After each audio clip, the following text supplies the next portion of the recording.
Hello learner, आज की इस वीडियो में अपन बात करने वाले हैं बीसीए स्टूडेंट्स के बारे में। मेरे बहुत सारे कमेंट्स आए थे, मेरे पास बहुत सारे मैसेजेस आते रहते हैं बीसीए के स्टूडेंट्स के कि अगर आप बीसीए का स्टूडेंट हो और उनको कैसे जॉब लगती है। देखो, सबसे बड़ी बात है कि बीसीए भी कंप्यूटर साइंस एप्लीकेशन है, तो कंप्यूटर साइंस को बिलोंग करते हैं। लेकिन कुछ कुछ मिस्टेक जो आप एज ए बीसीए के दौरान आप करते हो, जैसे होते हैं, देखो बीटेक के कुछ लड़के जो कंप्यूटर साइंस से होते हैं वो बहुत सारी ट्रेनिंग एंड इंटर्नशिप कर रहे होते हैं, लेकिन you are as a BCA आप उसको नॉन टेक समझ लेते हो, कभी कभी आप उसको बीएससी समझ लेते हो, आप नहीं समझते हो पर आपसे ऐसा हो जाता है मिस्टेक, राइट। तो जो चीज़ें मैंने ऑब्जर्व करी है, जो हमारी टीम ने रिसर्च किया है, अक्सर आप उसको सीरियस नहीं लेते बीसीए में। अब अगर आप बीसीए के स्टूडेंट हो ना, तो सबसे पहले आपको ट्रेनिंग लेनी है। ट्रेनिंग इन द सेंस कि एक कोई प्रोग्रामिंग लैंग्वेज के में मास्टर बनना है, जैसे कि C++। हालांकि C और C++ को छोड़ करके अगर पाइथन या जावा में मास्टर कर लेते हो तो बेहतर है। और जावा और पाइथन में भी अगर किसी एक की बात करें तो पाइथन समझना आसान है, सीखना आसान है। अगर आपका बैकग्राउंड कंप्यूटर साइंस से नहीं है, तो बचपन से आपने कंप्यूटर बहुत ऐसा नहीं पढ़ा, या 12th में प्रोग्रामिंग लैंग्वेजेस आपने नहीं पढ़ी है, तो पाइथन आपके लिए बेस्ट हो सकता है। और जाओ आप ट्यूशन लो पाइथन की, और पाइथन से अगर हो सके, इफ़ इट इज़ पॉसिबल, तो फुल स्टैक डेवलपमेंट कर लो। Python full stack development company में काफ़ी ज़्यादा डिमांड होता है इनका फुल स्टैक डेवलपमेंट का, राइट। तो उसमें आप HTML CSS जावास्क्रिप्ट और बैकएंड में अगर आप देखोगे तो जेंगो या फ्लास्क सीख लेते हो, और डेटाबेस में MySQL, SQLite, PostgreSQL कुछ चीज़ें सीख लेते हो, और 4-5 वेबसाइट्स आप क्रिएट कर लेते हो। आपको एक अच्छा एक्सपोजर देता है, ठीक है, और आपका सर्टिफिकेट होता है। तो जब किसी कंपनी में आप अप्लाई करने जाते हो ना, तो आपका रिज्यूमे वेटेज होना चाहिए, लगना चाहिए कि आपने बहुत कुछ चीज़ें फोड़ी है, ठीक है, चाहे वो कॉलेज के दौरान हो, चाहे वो इंटर्नशिप के दौरान हो। और उससे बड़ी बात ये है कि बीसीए में अक्सर जॉब पाना हो किसी एमएनसीज में, तो सबसे पहले ना इंटर्नशिप जरूर किया करिए। इंटर्नशिप के बहुत सारे बेनिफिट्स होते हैं। मैंने आपको आई बटन पे आपको एक लिंक दिख रहा हो, आप चाहें तो वहाँ जाके देख सकते हो इंटर्नशिप के कितने बेनिफिट्स होते हैं। और उससे भी बड़ी बात ये है कि जब आप इंटर्नशिप कर लेते हो ना, तो आपके कनेक्शंस बढ़ जाते हैं। जब आप कॉलेज के स्टूडेंट से नहीं, आप एम्प्लॉय से कनेक्ट में रहते हो, चैट करते हो अपने सीनियर से, अपने जूनियर से, फ्रेशर से, एक्सपीरियंस वालों से, HR से, ऐसे ऐसे लोगों से आपसे आपका कनेक्शन हो जाता है जब आप इंटर्नशिप लेते हो। तो मैं खैर इसके बारे में ज़्यादा नहीं बोलूँगा, आपको वहाँ पे डिस्क्रिप्शन में भी लिंक है, आप वहाँ पे जाके देख सकते हो। और साथ ही बात करते हैं इंटर्नशिप करने के बाद आपका जो 3 मंथ्स का हो सकता है, 6 मंथ्स का हो सकता है, और उसका जब ये सर्टिफिकेट्स के साथ रिज्यूमे में अपना लगाओगे ना, तो तब HR को एक वेटेज दिखता है कि बंदे ने कुछ किया है। इवन आप BCA से हो, BTech से हो, इट डजेंट मैटर। एक चीज़ और मैं बोलना चाहूँगा BCA के स्टूडेंट को, वो कभी कभी BDA बन करके बायजूस जैसे कंपनी में चले जाते हैं। बिजनेस डेवलपमेंट एसोसिएट का पोस्ट तो मिलता है, सुनने में काफ़ी कूल लगता है, सैलरी भी 10 लाख का पैकेज वो बताते हैं, पर उतना देते नहीं हैं। लेकिन फिर भी इसमें प्रेशर बहुत ज़्यादा होता है, एक अजीब प्रकार का आपको लाइफ क्रिएट करना पड़ता है वहाँ पे, और शायद आप झेल ना पाओ, कुछ दिन के बाद आप छोड़ के आ जाओ और जॉबलेस हो जाओ।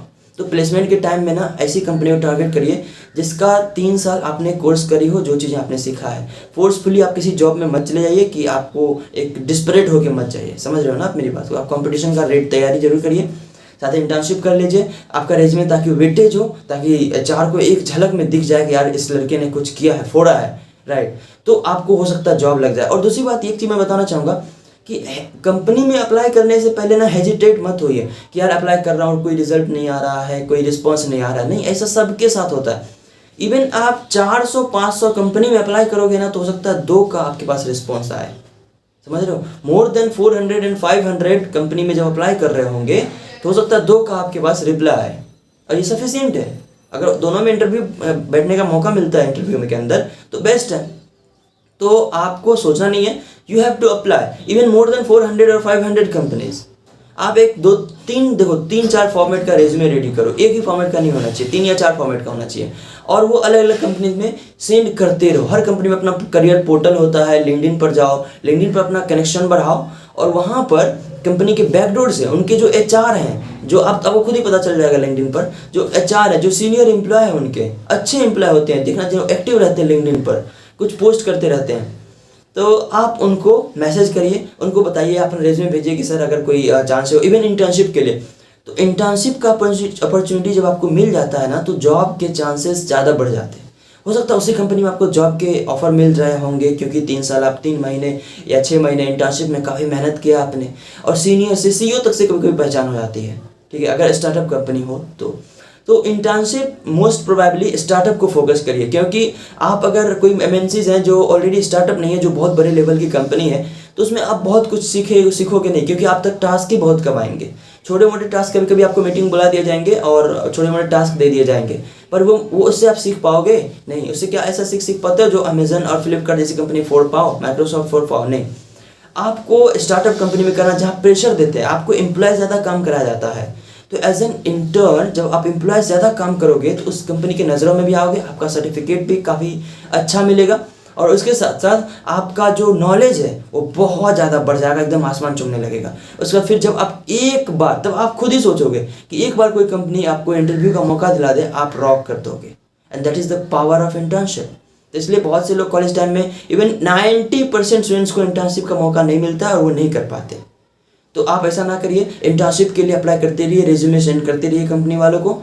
जब आपको रिप्लाई आ जाए या अपने सीनियर से कॉन्टैक्ट करिए, राइट। तो इतना चीज़ करने के बाद जॉब अपॉर्चुनिटी मिलेगा। लेकिन साथ ही एक चीज़ मैंने बोला कि बीसीए के स्टूडेंट के लिए किसी एक प्रोग्रामिंग लैंग्वेज में आप एक्सपर्ट बनना जरूरी है। या तो उसमें फुल स्टैक डेवलपमेंट कर सकते हो, या फिर उसकी पूरी की पूरी ट्रेनिंग ले सकते हो। उसमें कई सारे 4-5 प्रोजेक्ट्स बना लो, जो टीम में हो सकता है या सोलो भी हो सकता है। साथ साथ इंटर्नशिप जरूर अप्लाई करिए, इंटर्नशिप बहुत इंपॉर्टेंट है आपके लिए। और कंपनीज में 400 से 500, 600 जितना कंपनीज में हो सकता है आपसे, आप दिन भर अप्लाई करते रहिए। आपका काम ही क्या है, आप बैठ के अप्लाई करते रहो भर दिन। संडे को पूरा सैटरडे संडे अप्लाई कर दो, एक का भी रिस्पॉन्स आए। स्टार्टअप कंपनी में ज़्यादा फोकस करो। जब शुरुआत के कुछ 1 साल या 6 महीने भी स्टार्टअप कंपनी में कर लेते हो ना, एक्सपोजर आपका बढ़ जाता है, बहुत कुछ आपको सीखने को मिल जाता है।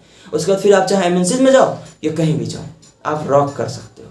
तो आई होप आपका ये बीसीए वालों के लिए ये इन्फॉर्मेशन सही लगा हो, ट्रूथफुल हो। फिर मिलते हैं किसी और वीडियो में, तब तक के लिए have a good day, see you, bye bye.